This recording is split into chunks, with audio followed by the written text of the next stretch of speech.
Buenos días. Estamos empezando el estudio de la carta del apóstol Pablo a los Filipenses. Ayer estuvimos con la introducción, si os acordáis. Estuvimos hablando acerca de quién escribe esta carta, a quiénes iba dirigido, un poquito sobre el contexto histórico y social de la ciudad, y también comentamos algo sobre el contenido de la carta. Hoy vamos a empezar ya con el capítulo 1.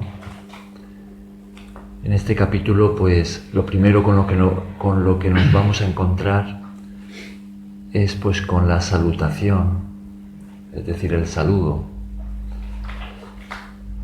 Después vamos a entrar en una sección de este capítulo que va del versículo 3 al 11, en el que vamos a encontrarnos con el apóstol Pablo orando por la iglesia de Filipos.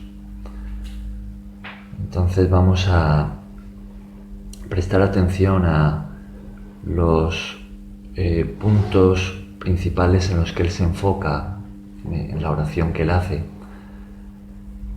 No sé si alguna vez orando por otros te has preguntado cómo orar, quizá cómo orar de forma más efectiva o qué decir. Aquí vamos a ver cómo lo hace el apóstol Pablo, por qué cosas pide él, qué es lo que él considera más importante.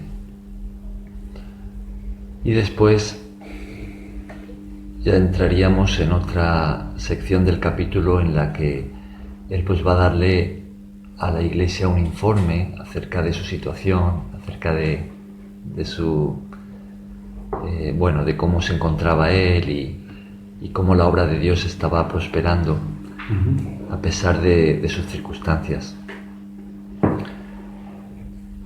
Bien, vamos a leer, vamos a empezar desde el principio, desde el versículo 1, y vamos a leer desde el 1 hasta el 11.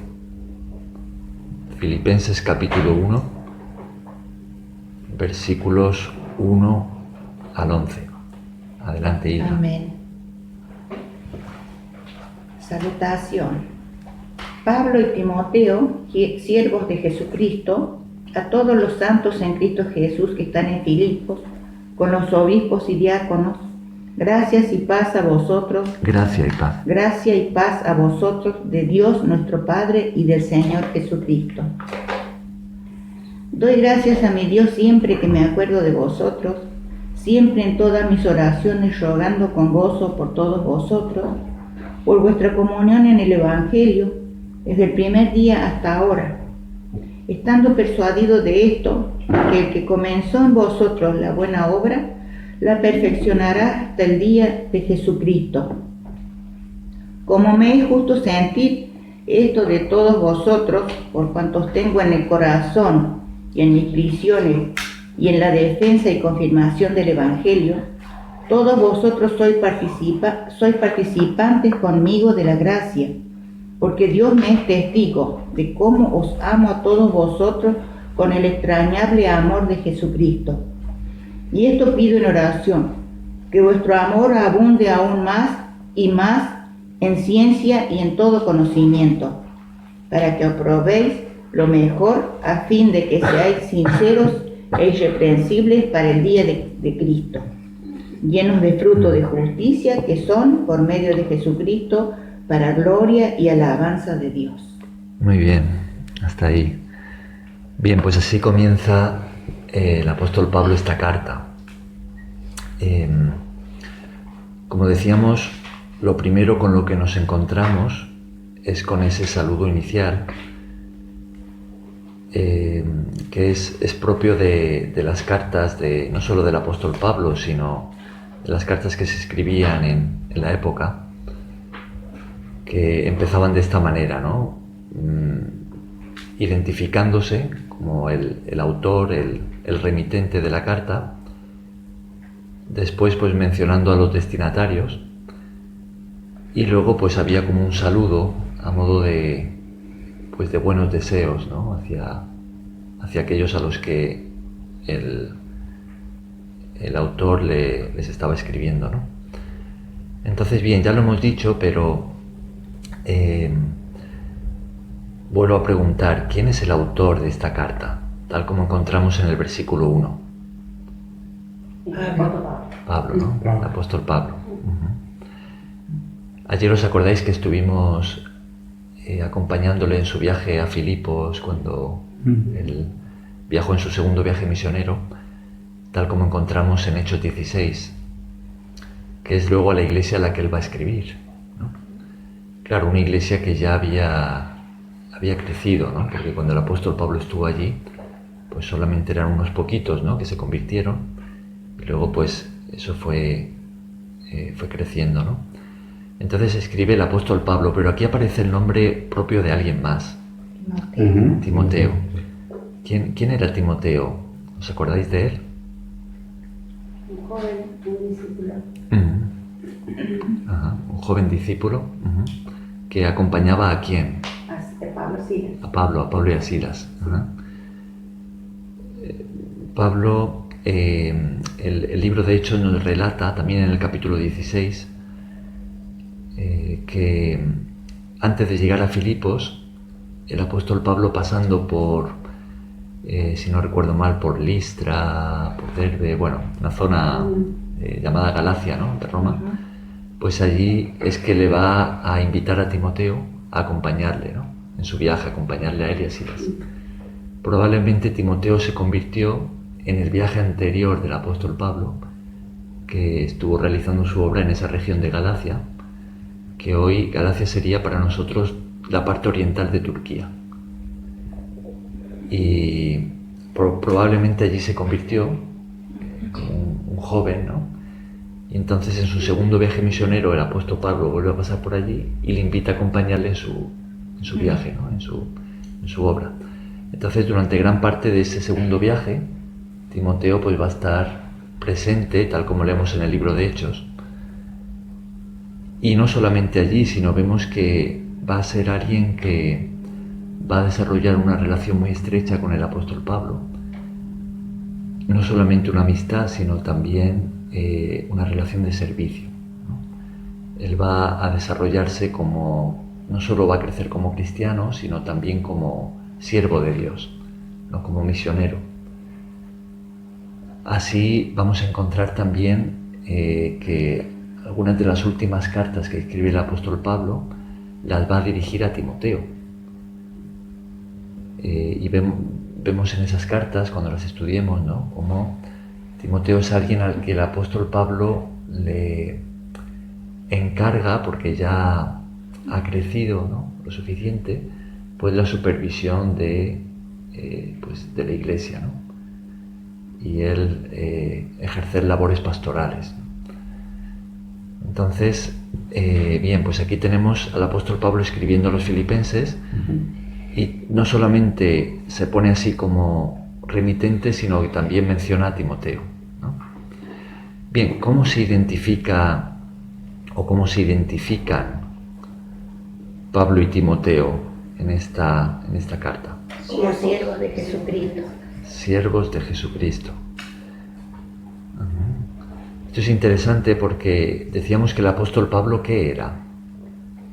Él era, lo hemos dicho antes, ¿no? Era apóstol, ¿no? Un apóstol. Claro. ¿Qué significa la palabra apóstol? ¿Quién se acuerda? Dedicado a la obra, una persona que se dedica a la obra del Evangelio. Ajá.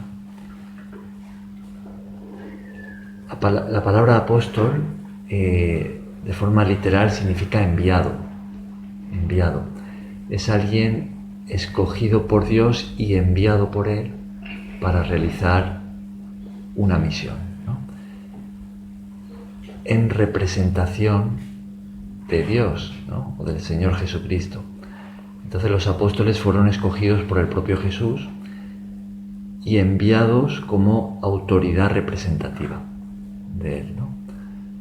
Entonces el apóstol Pablo también fue nombrado apóstol por el propio Señor después de que Jesús ya había resucitado, cuando se encuentra con él de camino a Damasco, si os acordáis un poquito de su conversión. Sí, cuando quedó ciego. Claro. Entonces los apóstoles en la iglesia primitiva eran considerados como pues la autoridad dentro de la iglesia, ¿no?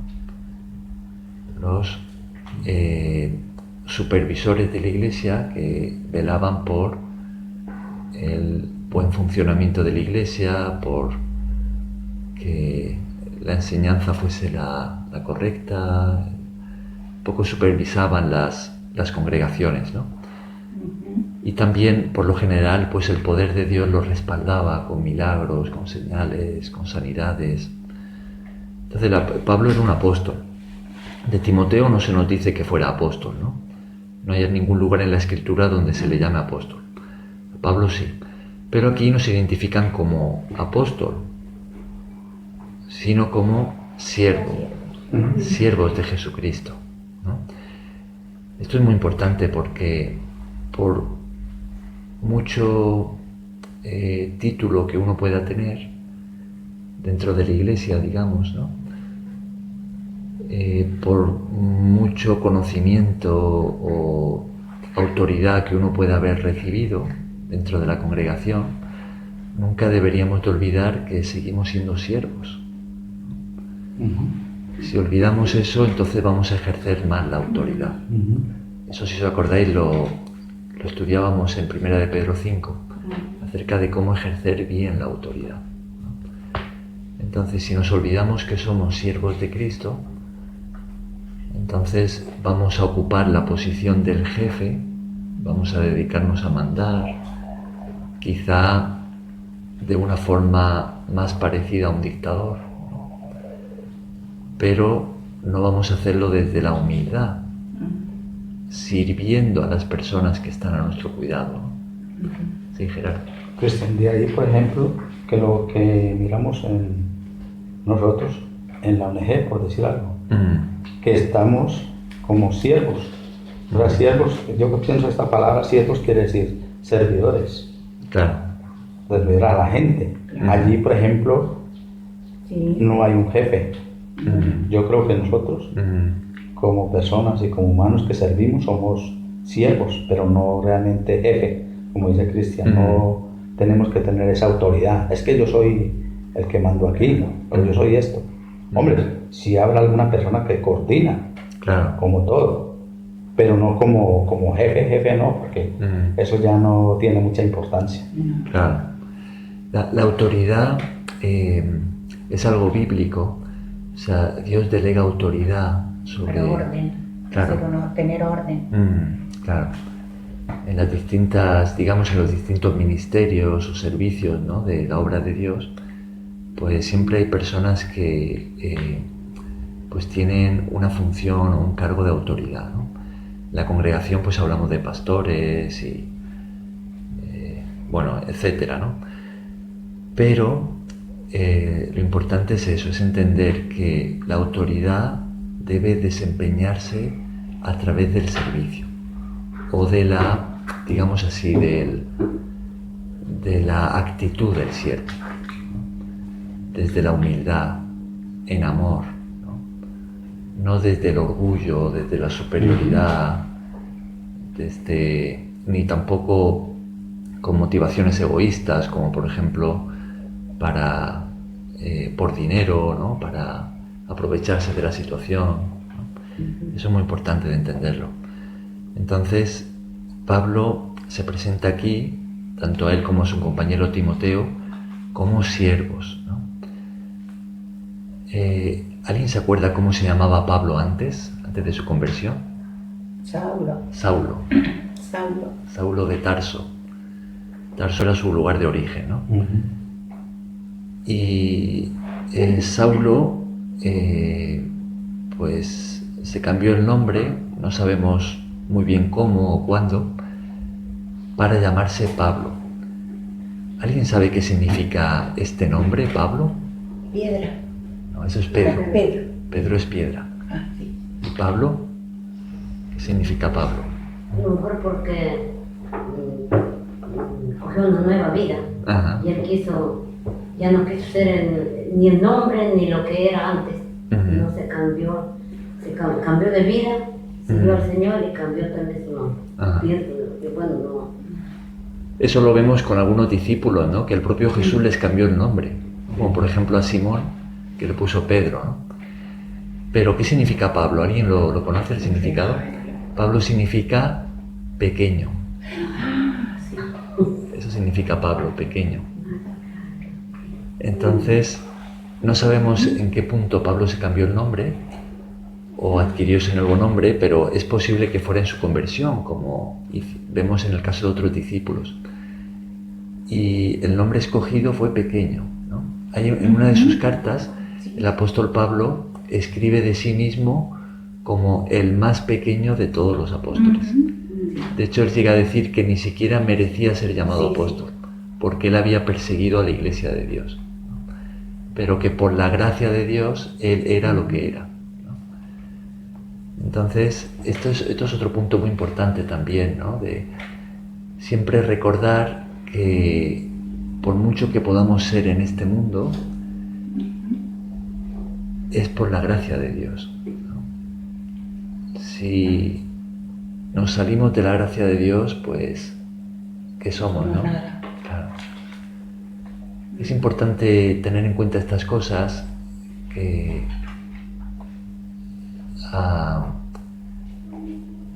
ante Dios pues somos pequeños, ¿no? Y que solo por su gracia podemos hacer pues lo que hagamos, y que somos siervos. Es importante todo esto tenerlo en mente, porque si no, pues es fácil caer en el orgullo, en la soberbia, y como decíamos, ¿no? Claro. Entonces esto nos ayuda a ubicarnos, ¿no? Bien, entonces vemos que así es como se identifican Pablo y Timoteo como siervos de Jesucristo, ¿no? Servimos a los demás porque estamos sirviendo a Jesucristo, ¿no? Es porque somos siervos de Cristo, siervos de Dios, que nos presentamos ante nuestro prójimo como su siervo también, ¿no? Amén. Porque sabemos que eso es lo que Dios quiere, ¿no? Él quiere que nos sirvamos unos a otros, ¿no? Él vino a servir. Bien, entonces ya hemos identificado al autor de la carta y cómo se presenta. Ahora, ¿quiénes son los destinatarios? ¿Cómo lo encontramos aquí en el versículo primero? A todos los santos en Cristo Jesús que están en Filipos, con los obispos y diáconos. Allí están los destinatarios. ¿A quién hace referencia el apóstol Pablo al decir a todos los santos en Cristo Jesús que están en Filipos? ¿De quiénes está hablando? De los creyentes. Exactamente, de la iglesia, de los cristianos que estaban en Filipos, ¿no? Ahora, ¿por qué creéis que él utiliza para referirse a ellos la palabra santos? Están apartados para hablar del Evangelio y apartados para el Señor. La palabra santo significa apartado, ¿no? Apartado para y apartado de. Apartado para Dios, escogido por Dios. ¿Y apartado de qué? Apartado del pecado, del mundo, en tanto que es un sistema contrario a la voluntad de Dios, ¿no? Entonces, santo tiene que ver con eso. También santo tiene que ver con pureza. Santo significa puro. Santificarse. Claro. Principalmente, pues, moralmente puro, ¿no? Ahora, al decir aquí santos, hablando de los cristianos que estaban en Filipos, ¿creéis que estaba diciendo el apóstol Pablo que los cristianos allí eran perfectos? No. Todavía el ser humano no es perfecto, claro, porque estamos en esta carne. O sea que la iglesia en Filipos no era perfecta, ¿no? ¿Creéis que existe alguna iglesia perfecta? Creo que no. ¿Creéis que ¿Creéis que a veces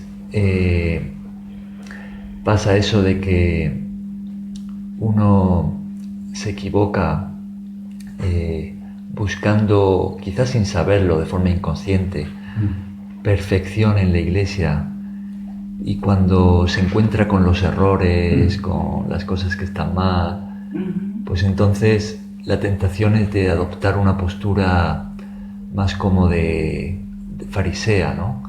De criticar, de un poco uno como casi como que si se viera a sí mismo perfecto y a los demás no. Y de hablar mal, o también un error muy común, sí, que cometen algunos cristianos, ¿no? Es de estar en una congregación, estar un tiempo hasta que ya empiezan a ver los errores, lo que está mal, lo que no les gusta, y entonces se van a otra. Están también un tiempo hasta que ven lo mismo y se van a otra.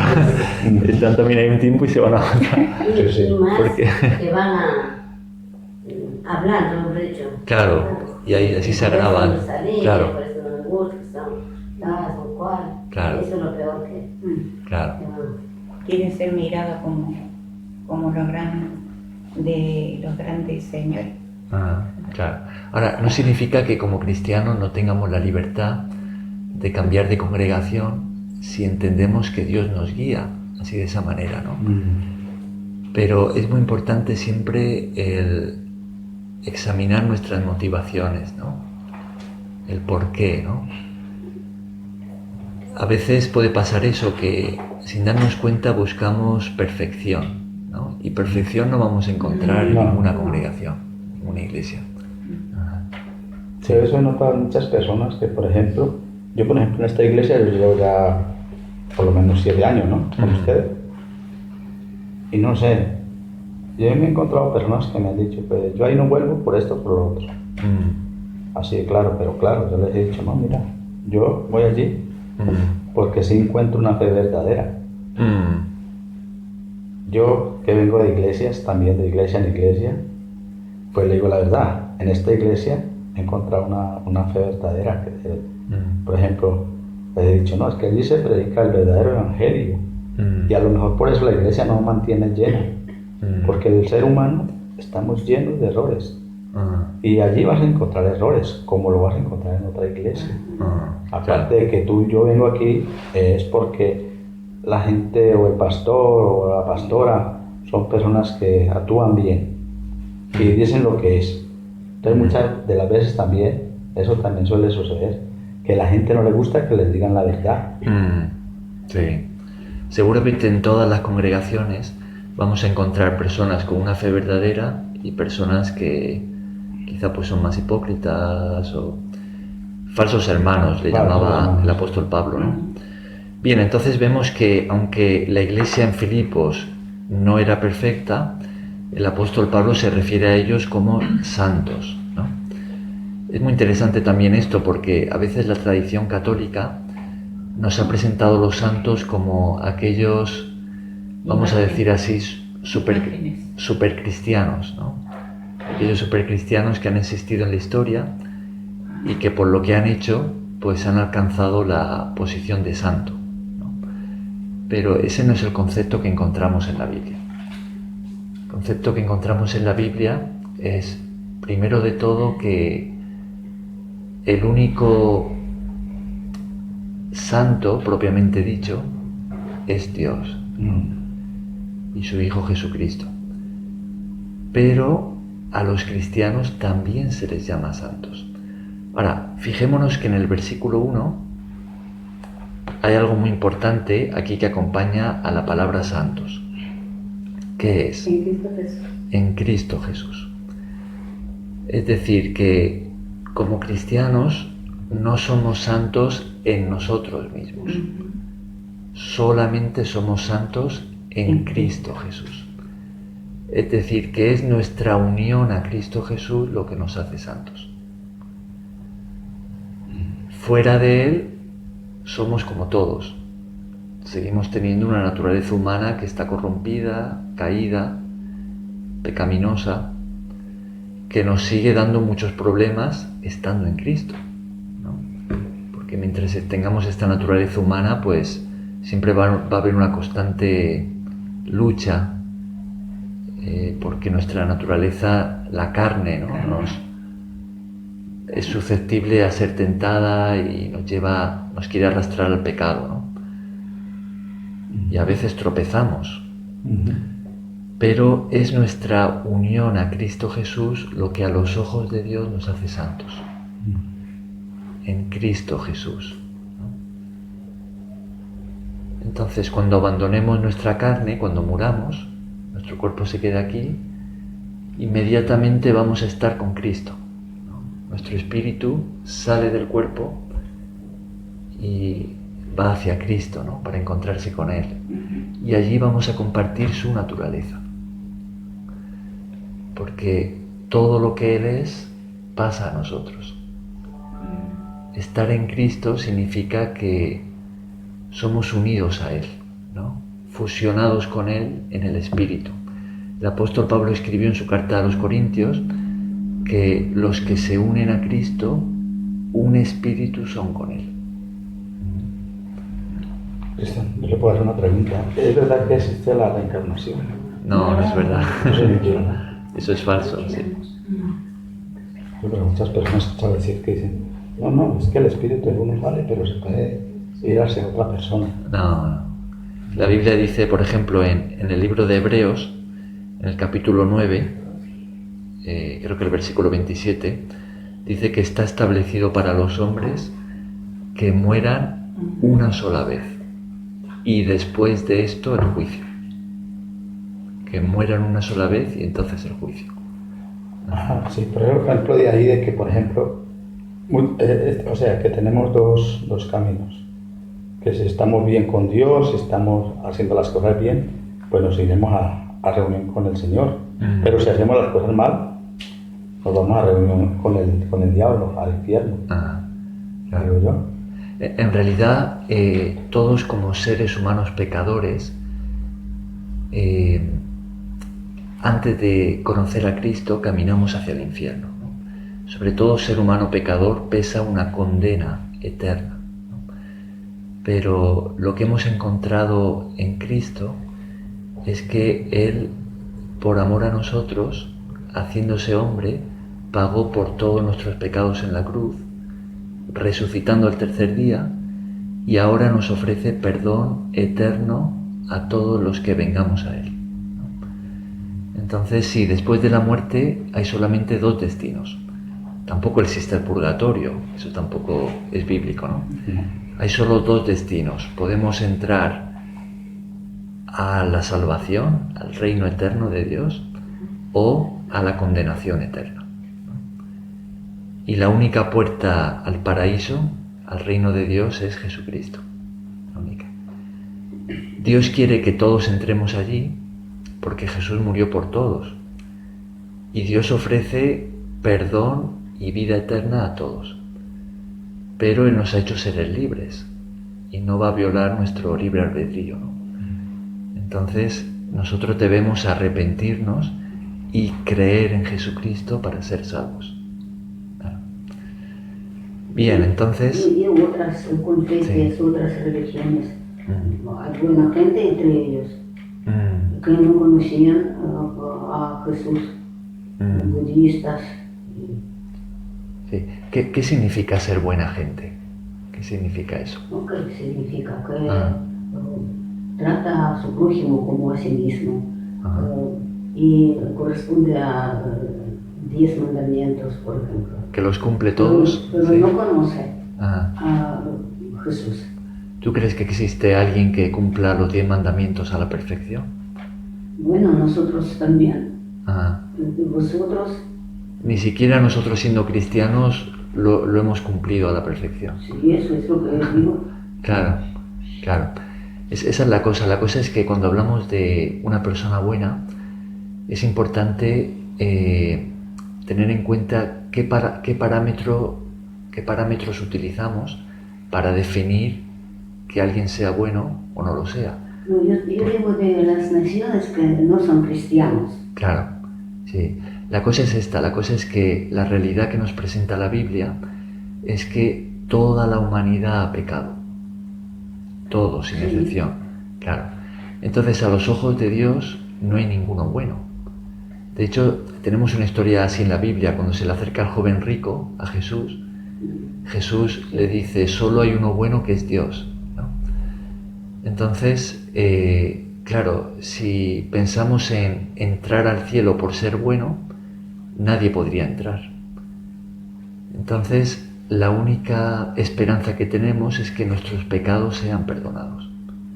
Sí, pero yo pienso que tú piensas en mí, Cristian. No estoy pensando en ti. Las canciones que no son cristianas. No estoy pensando en ti, estoy hablando en términos generales, de todos. Yo te entiendo, está todas las personas que no conocen de Que no conocen a Cristo, claro. tienen otros Sí. equivocados. Claro, a eso me refiero, que si no reciben el perdón de pecados que solamente tenemos en Cristo, no hay salvación. Porque hay personas, claro, que llamamos buenos porque se portan bien, nos dan alguna cosa, ayudan, pero a lo mejor en el fondo no tienen esa fe ni siguen a Cristo. Porque hay dos clases de una persona buena, siempre se dice por aquí, bueno, él no sigue a Dios, él no es evangélico, nada, pero él es una buena persona. Entonces ahí no va. Siempre, si somos buenos, también hay que tener la fe en Dios y el perdón de los pecados. Es que ante la ley de Dios no hay nadie bueno. Cristianos que conocen a Cristo y creen en Cristo. Claro. Por allí viene la salvación. Exacto. Pero hay muchos que conocen a Cristo y no son buenos. Ajá. Exacto. No, es otra. Por nosotros mismos no hay nadie bueno, por nosotros mismos. ¿Y qué pasa con los indios, esos de India, de Pakistán, de Yo no entiendo. China? Hay mucha Y no gente solo de que allí, conoce, de España también. Pero hay otra que sin conocer. Solo hay salvación en Cristo. Solo. También- Nosotros los cristianos Por eso sí. seguimos las creencias de Jesucristo, ¿no? Y lo que él dice, ¿no? Solo Él es el camino para llegar a lo que tú sabes, lo de las otras personas, yo en realidad no sé qué va a pasar con ellos cuando mueran, como los budistas o... Sí. pues, Ellos no tuvieron conocimiento, muchos no tuvieron conocimiento en Cristo. Tú dices a alguien que nunca haya escuchado hablar de Jesús. No hay que nunca Claro. escuchar. O lo escuchó como una leyenda. Claro. Claro. Hombre, alguien que nunca haya escuchado el Evangelio, que nunca haya escuchado hablar de Jesús, claro, no pueden ser juzgados en base a la respuesta que hayan dado al Evangelio, porque nunca lo han escuchado, ¿no? En la Biblia, por ejemplo, en el libro de Apocalipsis, se nos dice que al final del todo hay un día del juicio en el que los seres humanos serán juzgados por sus obras. Eso aparece al final del libro de Apocalipsis. Entonces, claro, también aparece, por ejemplo, en el Evangelio de Juan, en el capítulo 3, que aquellos que reciban al Hijo de Dios reciben la vida eterna, pero aquellos que rehúsen creer no les queda otra cosa que la ira de Dios, ¿no? Entonces, claro, yo creo que la Biblia presenta de forma clara que aquellos que son expuestos al Evangelio y lo rechazan, que rechazan a Cristo, pues no hay otra salvación para ellos. Están rechazando el perdón de pecados y la vida eterna. Pero, ¿qué pasa con aquellos que nunca han escuchado el Evangelio, que nunca han escuchado hablar de Jesús? Pues seguramente sean juzgados en base a la luz que hayan recibido de Dios, en base a su conciencia, ¿no? En base a sus obras, ¿no? Yo tengo algo también de lo que hablaba mi hermana Marieta, que el cielo no lo ganamos por obras. Claro. Porque como ella decía, hay personas que se ven muy buenas, sirven, donan, hacen de todo, pero en realidad no tienen al Señor en su corazón. Entonces por eso dice que el cielo no lo ganamos por obras. Yo puedo hacer 50.000 obras en la vida, pero si no tengo gracia, como dice Cristian, no estoy haciendo nada. Y también otra cosa que decía mi hermana Tatiana, que tenemos que ser, que yo le quería decir una cosa. Una cosa es creer en Dios y otra cosa es conocer a Dios. que son dos cosas muy diferentes, porque todo el mundo no le habla de la gente de la iglesia y de todo y dice, no, es que yo creo en Dios, yo creo en Dios. Yo creo que si nos vamos a esto, todo el mundo creemos en Dios. Pero esa es una fe muerta. Exacto. Claro. Pero conocer a Dios es otra cosa diferente. Yo creo que cuando realmente nosotros conocemos a Dios, actuamos de una forma muy diferente a como actúa el mundo, con las personas que no lo conocen. Yo diría que hay una diferencia entre decir que uno cree en Dios y seguir a Dios. Exacto. ¿No? Claro. Una diferencia muy grande. Lo hablábamos, Cristian, el otro día, que me preguntabas, bueno, ¿cómo se define pues el cielo? ¿Cómo vamos al cielo? ¿Sí? ¿Por obras o por fe? Entonces es algo que va muy de la mano, ¿sí? Porque necesitamos tener fe, ¿cierto? Pero también la Biblia en Santiago 2:20 nos dice, la fe sin obras es muerta. Claro. Entonces son dos cosas que no se pueden separar. No es solamente yo tener fe y decir que tengo fe, sino cómo yo actúo y cómo esa fe se refleja en lo que yo hago, en mis acciones, en mi forma de ser, en mi forma de pensar, en mi forma de relacionarme con mis hermanos, teniendo que en cuenta que todos somos hermanos, el que conoce y el que no conoce, todos somos hermanos. Y cuando pues ella habla de las personas que no conocen de Jesucristo, ese es el llamado que tenemos los cristianos de evangelizar, ¿sí? Para que las personas que no lo conocen lo puedan escuchar y puedan conocer de Él. Por eso es que no podemos tener miedo de decir Dios te bendiga, de dar esas palabras sencillas que lo hablábamos la vez pasada, ¿no? Con la que empezamos a decirle al otro, mira, es que no estamos solos, hay alguien más grande que nosotros que nos acompaña, que está ahí siempre. Sí, es que, mira que unas cosas de las que yo he experimentado, por lo menos a mí me toca que repartir el pan, ¿no? Que llega mucha gente allí, oye, regalarme un pan, o otras veces no te dan y no que lo cogen como si fuera de ellos. Bueno, el caso es que yo trato de siempre decirle, hay gente que me dice, muchas gracias, ahorita yo digo, no me des gracias a mí, dale gracias a Dios que nos provee el pan, ¿no? Y toda esa persona, algo porque muchas veces viene necesitado, pero el pan va bendecido, ¿no?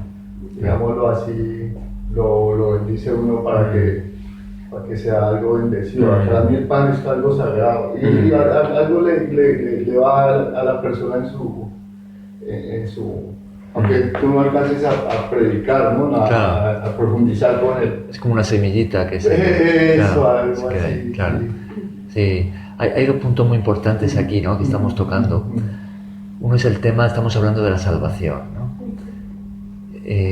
Que podríamos decir es, sin duda, el tema, o uno de los temas principales de la Biblia, ¿no? La salvación de una humanidad caída, por medio de Dios alcanzándola a través de Jesucristo, ¿no? Lo que Él ha hecho por nosotros. Ahora, cuando hablamos de salvación, es muy importante entender que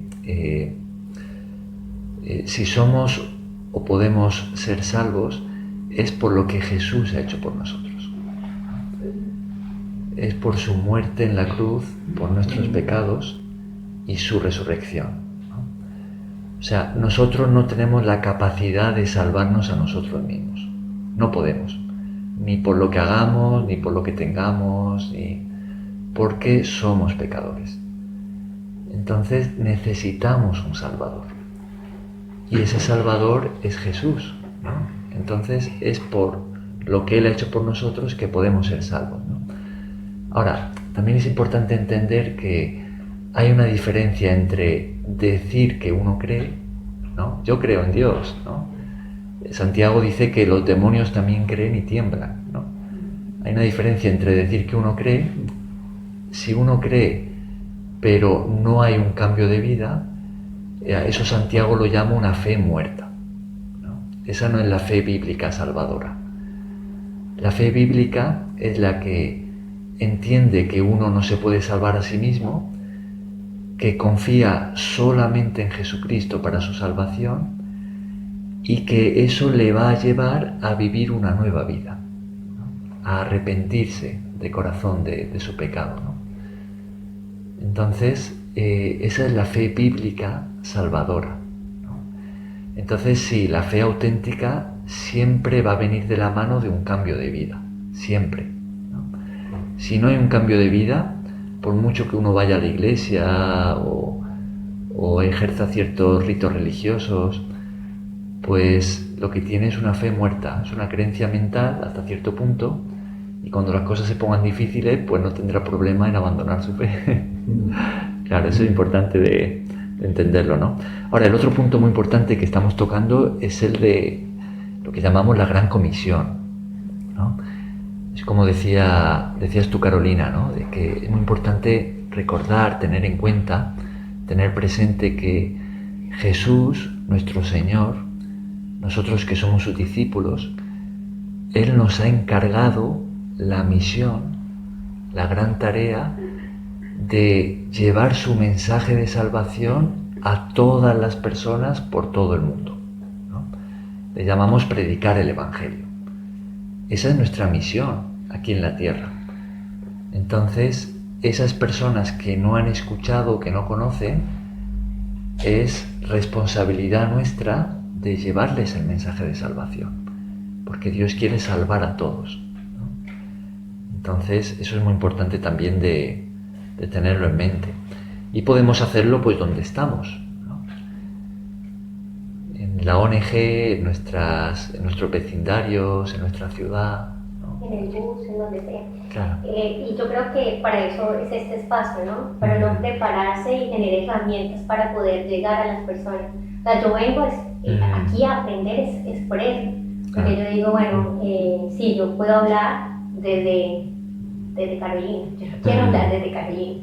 Yo quiero hablar desde la palabra, claro. y que esa palabra diga, que sea tan transparente, tan certera, que la persona que la escuche diga, sí, yo necesito a esa persona que ella tiene, yo la quiero tener.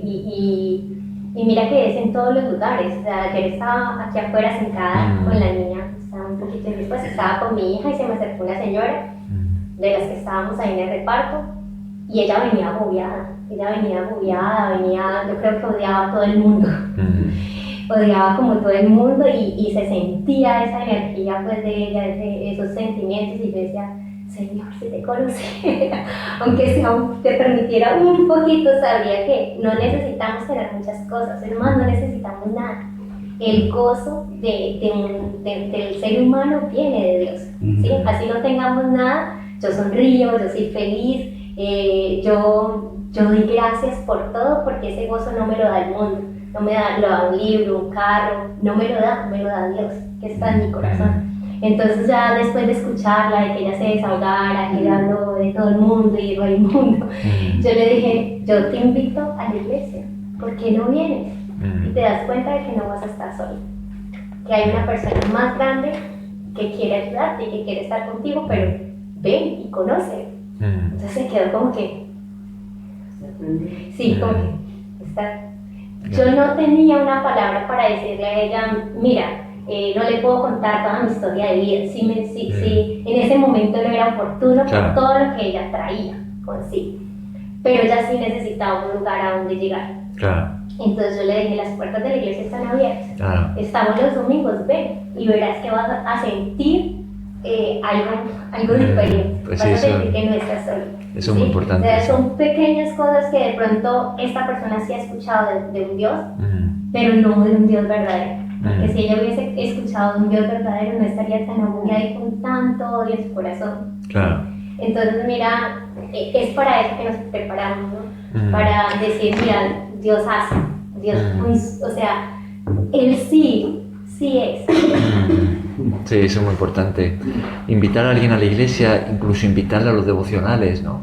Pues es una herramienta que tenemos también de intentar acercar la palabra de Dios y su mensaje de salvación a otros, ¿no? Bien, pues vamos a terminar con este versículo 1 de leerlo.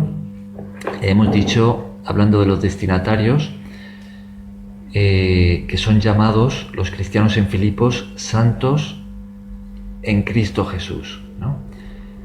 Estábamos diciendo que es nuestra unión a Cristo, es estando en Él, que somos, a los ojos de Dios, santos, si queremos decirlo así, cubiertos por la santidad de Cristo, ¿no? Que pasa a nosotros. Bien, ¿y qué más tenemos ahí en el versículo 1? Dice, a los santos en Cristo Jesús que están en Filipos, con los obispos y diáconos. Con los obispos y diáconos. ¿Qué es esto de los obispos y diáconos? ¿De quiénes está hablando aquí el apóstol Pablo? Los que están dirigiendo el lugar. ¿Que están dirigiendo la iglesia ahí en Filipos? Ajá. Bien, la palabra obispo, viene del griego, ¿no? Del griego antiguo. Y se utilizaba para hacer referencia a un funcionario, ya sea cívico o religioso, ¿no? Eso se utilizaba, un obispo. La Iglesia adoptó este término para hablar de aquellos que están dirigiendo, ¿no? Quizás de una forma más concreta podríamos decir que obispo significa supervisor. Eso significa obispo. Decimos que viene del griego. Los judíos utilizaban un término equivalente que hemos visto en la carta del apóstol Pedro, que es el término de anciano. Entonces, anciano y obispo en realidad hace referencia a lo mismo dentro de la iglesia. De hecho, se utilizan en algunos pasajes de la Biblia, vemos que están intercalados, ¿no? Se utilizan de la misma manera tanto anciano como obispo, ¿no? Entonces, cuando aquí vemos que el apóstol Pablo, hablando de sus destinatarios, la iglesia en Filipos, menciona también a los obispos, ¿no? Está hablando de aquellos que están supervisando la iglesia allí, que están pastoreando, que enseñan la palabra, que cuidan de los hermanos, que se aseguran de que no entren doctrinas falsas o herejías dentro de la congregación, que están dirigiendo, ¿no? Y los diáconos, ¿ellos quiénes son? Colaboradores en la obra.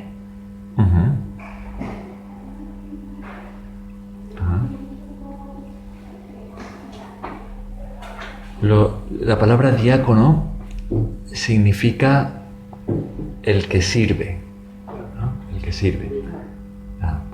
En realidad todos los cristianos, como hemos visto, hemos sido llamados a servir, pero quizá en la categoría de diáconos podríamos meter a aquellos que están como responsables en distintas áreas de servicio.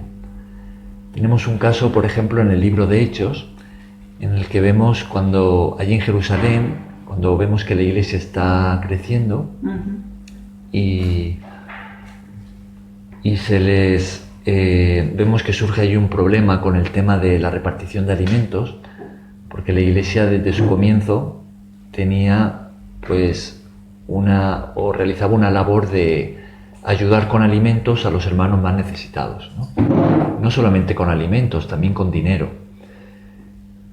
Y vemos que los apóstoles estaban encargando de dirigir esa labor, pero que no estaban dando abasto, no estaban pudiendo encargarse de todo.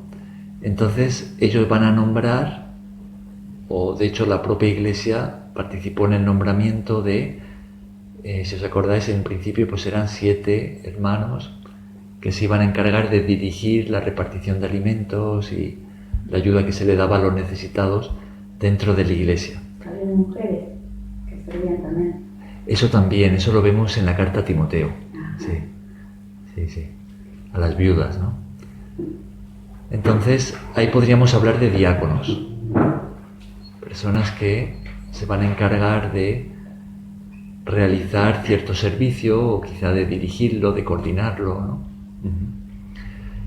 Entonces, todo eso es jerarquía de catolicismo, ¿no?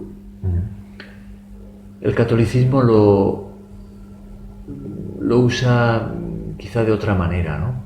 Diácono, Sí, sí, utiliza estos nombres. Evangelistas no lo tienen. Sí.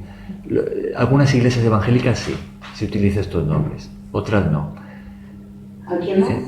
Aquí no utilizamos estos nombres de obispo y diácono, pero yo como lo entiendo es que el nombre en sí no es lo más importante, sino la función, ¿no? Si uno dice obispo, o dice anciano, o dice pastor, o dice... Al final el título, o sea, cómo lo llames, no es tan importante como la función que se está realizando, ¿no? Porque también uno puede tener el nombre pero no realizar bien la función, ¿no? Hay iglesias que nombran obispos o incluso pastores, pero que ejercen mal la autoridad que tienen, ¿no? Claro, o realizan mal la función, ¿no? Entonces, en el fondo nos está hablando de un encargo, sí, una responsabilidad, que si queremos hasta una posición, pero sobre todo de una función que se está realizando dentro de la iglesia, ya sea de dirigir, de enseñar, de supervisar, de coordinar las distintas áreas de servicio, ¿no? En el fondo lo importante es que esa función se realice bien. Claro. Bien, entonces aquí pues son mencionados, ¿no? El apóstol Pablo escribe junto con Timoteo, como siervos de Jesucristo, esta carta a la iglesia que está en Filipos, junto con los dirigentes y los que tenían distintos cargos de responsabilidad allí, ¿no? Bien, vamos a terminar el estudio de hoy con el versículo 2, en el que vemos este saludo que recibe la iglesia, que es algo propio de las cartas, no solamente del apóstol Pablo, sino también lo vamos a ver en otras cartas, y parece que era algo característico de la iglesia primitiva, saludar de esta manera, ¿no? Versículo 2, ¿quién lo lee? Gerardo. Sí. Gracias y paz a vosotros. Gracias no. Gracias. Gracias. Gracias y paz a vosotros, de Dios nuestro Padre y del Señor Jesucristo. Entonces este es el saludo que encontramos aquí. Gracia y paz a vosotros. ¿Por qué creéis que esto es un saludo característico de la iglesia cristiana? Por lo menos de la iglesia del primer siglo. Gracia y paz a vosotros. Pienso yo que si tenemos gracia, tenemos paz también en vosotros. Gracia es como un don que el Señor nos da. ¿Por qué la gracia es característico de la fe cristiana? Porque fuimos creados por gracia de nuestro Señor Jesucristo. Gracia, ¿qué significa esa palabra? Lo hemos comentado otras veces. Está muy vinculada a la salvación, ¿no? Pero, ¿qué significa la palabra gracia? La gracia viene de la misma raíz que gratis. Favor inmerecido. Favor inmerecido, eso significa. Cuando hablamos de la gracia de Dios, estamos hablando de Dios siendo favorable a nosotros, aunque no lo merezcamos, pensando en que somos pecadores. Pero aún así Dios nos es favorable, ¿no? ¿Y cómo nos es favorable? Pues ahí entramos en lo que Jesús ha hecho. Jesús ha pagado por nuestros pecados para que recibamos el perdón de Dios y podamos entrar en su familia como hijos suyos y empezar una nueva vida, recibir la vida eterna, ¿no? Vemos cómo Dios es favorable a una humanidad pecadora por medio de Jesucristo.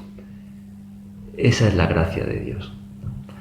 Ahora, también la gracia de Dios nos habla de la bendición de Dios, que somos bendecidos de cualquier manera, cualquier forma en la que podamos pensar en ser bendecidos, ¿no?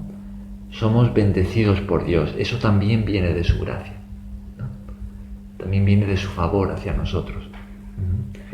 Entonces la gracia es característico del mensaje cristiano, del Evangelio. Esto es muy importante porque cuando comparamos las enseñanzas de Jesús, de la palabra de Dios, con lo que enseñan otras religiones, vemos que es la gracia lo que hace la fe cristiana diferente. Porque la mayoría de las religiones tienen en común esto, fijaos. Se enseña que algo no está bien entre nosotros y Dios, o entre nosotros y el cosmos, o como queramos llamarlo, hay algo que falla.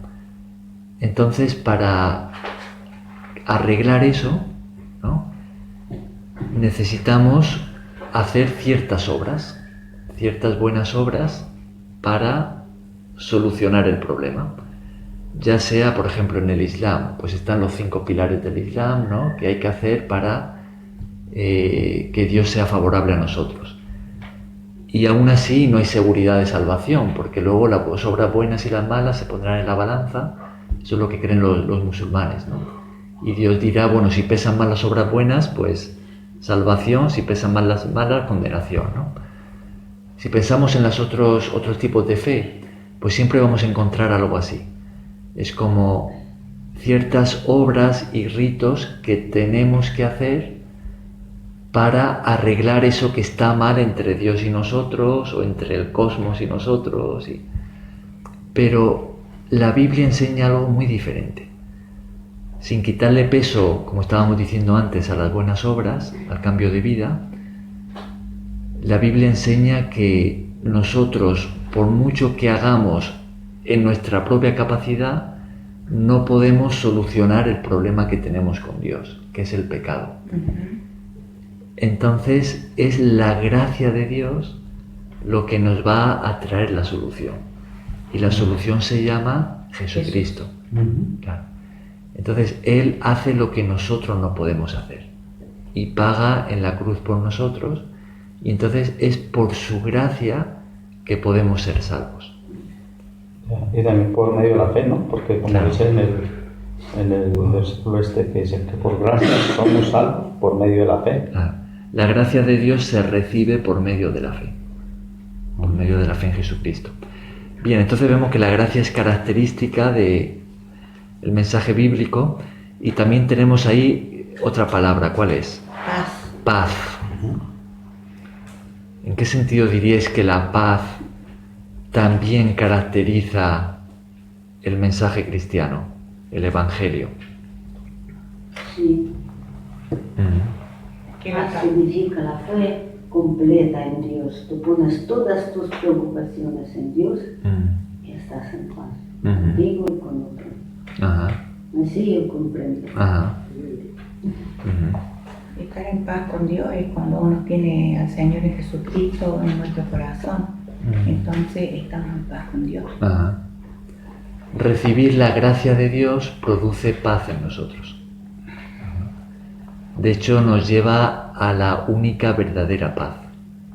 Es cuando recibimos la gracia de Dios. Es cuando entendemos que Él ya ha pagado por nuestro perdón.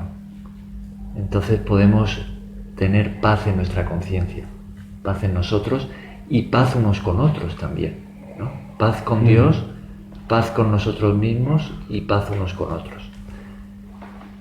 Dios es un Dios de paz, ¿no? Y Él nos llama a la paz. Entonces dice, gracia y paz a vosotros de Dios. ¿Y cómo es llamado Dios aquí?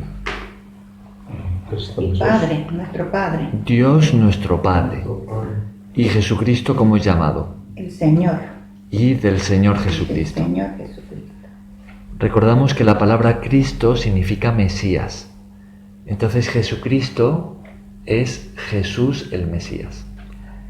Entonces está diciendo gracia y paz de Dios nuestro Padre. Eso es lo que el Evangelio nos enseña. Cristo nos hace hijos de Dios. Ahora podemos llamar a Dios Padre, si estamos en Cristo. Entonces, gracia y paz a vosotros de Dios nuestro Padre. Fijaos que no dice solo mi Padre, sino dice nuestro Padre. como nos enseñó Jesús en el Padre Nuestro, ¿no? Dios, nuestro Padre, y nosotros hermanos, unos de otros, ¿no? Dios nuestro Padre y Jesús nuestro Señor. Jesús el Mesías, Jesús el Rey, nuestro Señor. Fijaos que en el saludo cristiano ya tenemos, diríamos, un resumen bastante claro del mensaje del Evangelio, ¿no? Gracia, paz, Dios nuestro Padre y Jesucristo nuestro Señor. Si quitamos alguno de estos componentes, no tenemos cristianismo. No podemos tener cristianismo verdadero sin alguno de estos componentes, ¿no? Tiene que estar la gracia de Dios, que la recibimos, que es lo que Jesús ha hecho por nosotros, que nos va a dar paz y que nos hace hijos de Dios. Ahora Él es nuestro Padre, y también recibimos a Jesús como nuestro Señor, como nuestro Rey. De eso estamos hablando cuando decimos que somos cristianos. Bien, pues ese es el saludo. Si os acordáis, cuando estudiamos la primera carta de Pedro, teníamos el mismo saludo, no del apóstol Pablo, sino ahora de Pedro. En el versículo 2 de su primera carta, en capítulo 1, al final del versículo dice también lo mismo, dice: gracia y paz os sean multiplicadas. Gracia y paz. Y en esos versículos pues también habla de Dios como Padre. Fijaos, en el versículo 3 dice: bendito el Dios y Padre de nuestro Señor Jesucristo. Veis que es casi el mismo saludo, ¿no? Y eso lo vamos a ver en las distintas cartas. Bien, pues lo dejamos aquí.